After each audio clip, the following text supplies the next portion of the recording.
The theatrical lifespan of movies today is more unpredictable than ever. And it's not just about how many tickets get sold. Once, determining how long a film would remain in theaters was fairly straightforward. It depended mainly on box office earnings and the competition hitting screens in the weeks following its debut. But now, with the surge of streaming platforms, the rise of video on demand, the sharp drop in physical media sales, and the skyrocketing budgets of blockbuster films, the relationship between studios, cinemas, and moviegoers has transformed dramatically. This shift has reshaped how long movies stay on the big screen. In recent years, the typical theatrical window for most widely released films has hovered between 30 and 45 days. Yet this time frame isn't fixed. It changes depending on the year and the individual movie. Before the massive theatre shutdowns caused by the COVID-19 pandemic in 2020, there were franchises and genres that almost guaranteed long runs and hefty box office returns. Today, however, even powerhouse properties like the Marvel Cinematic Universe face challenges at the box office, while unexpected cultural phenomena such as Oppenheimer have caught audiences by surprise, making it harder than ever to predict a film's theatrical performance and lifespan. Still, experts can estimate theatrical runs with reasonable confidence by examining a few critical factors. The box office results in the first couple of weeks remain the strongest clue to a movie's endurance in theaters. But there are other important considerations as well, like how a film's streaming strategy ties into its release and what time of year it opens. All these elements combine to determine if a movie sticks around or exits quickly. Box office success remains the dominant factor shaping a film's theater longevity. Despite the complex shifts in the entertainment landscape, how well a movie performs financially at cinemas is still the main thing deciding how long it stays in theaters. If a film continues generating revenue, theaters are motivated to keep showing it, and studios generally support that. Conversely, if a movie flops, theaters are likely to swap it out soon to make room for a potentially more profitable title. Take the 2023 film Oppenheimer as a striking example. Despite being an R-rated drama without the advantage of a franchise brand, it enjoyed the year's longest theatrical run, staying in cinemas for 122 days. Why? Because it was a massive financial success, ranking as the third highest grossing R-rated movie of all time, having pulled in nearly $1 billion globally. When a film earns that kind of money, theaters and studios alike have strong incentives to keep it on screens as long as possible. Part of the reason for Oppenheimer's success also lies in the director himself. Christopher Nolan is a trusted name who garners cultural attention and marketing muscle, boosting a film's staying power. How COVID-19 reshaped how long movies stay in theaters. After cinemas reopened following the initial global wave of the COVID-19 pandemic, studios quickly had to rethink their release strategies amid lower theater attendance. Many embraced hybrid models that released films in theaters and on their streaming platforms on the very same day. Warner Brothers, for example, pioneered this with films like Wonder Woman 1984 and Godzilla vs. Kong, launching them simultaneously in cinemas and on HBO Max.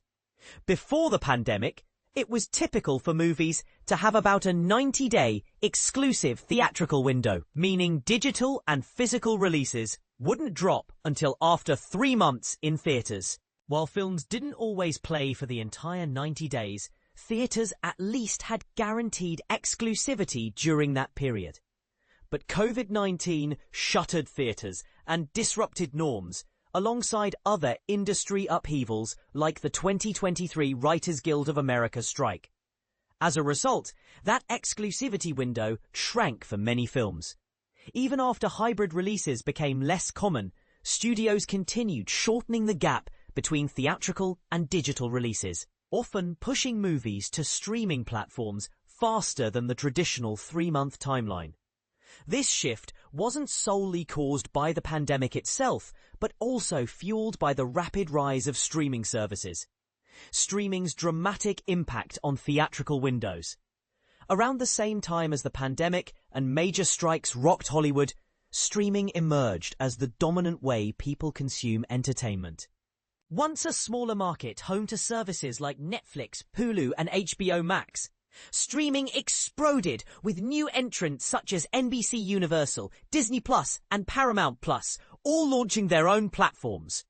This fierce competition made studios eager to get fresh titles onto digital platforms as soon as possible, even if that meant shortening theatrical runs.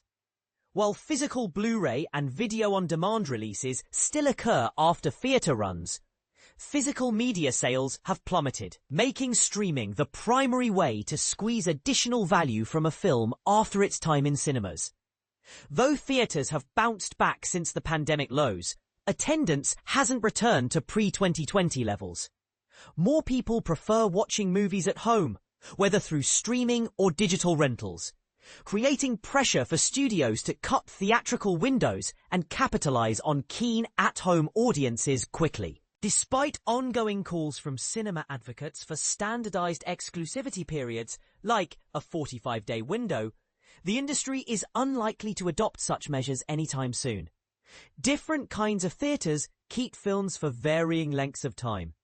When discussing how long movies last in theaters, it's important to remember the diverse range of cinema types. Large chains like Regal and AMC dominate many markets, but operate very differently compared to smaller, independent theaters that enjoy strong local community connections. Smaller venues with limited screens often can't afford to run older movies long because they must frequently rotate new releases to draw audiences. The same is true for independent films without the big marketing budgets or star power of major blockbusters. They rely heavily on opening weekends and positive word of mouth. Pixar's Elemental in 2023, for example, managed to muster stronger legs thanks to audience support, but not every smaller film is so lucky. Meanwhile, blockbuster budgets keep inflating, forcing studios to bet big on fewer, highly marketed event films each year. This trend has squeezed out many mid-budget movies, narrowing the middle ground and raising the stakes for individual releases to perform well at the box office. Most movies today stay in theaters between about 30 and 60 days. In recent years, the average theatrical run has settled around 40 days. This time frame offers movies enough opportunity to build momentum, but gives little wiggle room for those with slow starts to make a comeback. Escalating production costs, shrinking exclusivity periods, reduced attendance, and streaming's rise have all tightened the window for a movie to become a box office hit. However, the movie theater experience isn't dead yet. Despite frequent rumors predicting cinema's demise, theaters continue operating and drawing audiences. Unexpected cultural moments like the Oppenheimer craze and major successes like Avatar: The Way of Water show that when films truly excite viewers, people still flock to the big screen. The question is, can this enthusiasm grow in a world where convenience and at-home options dominate viewing habits? And as the industry grapples with these seismic,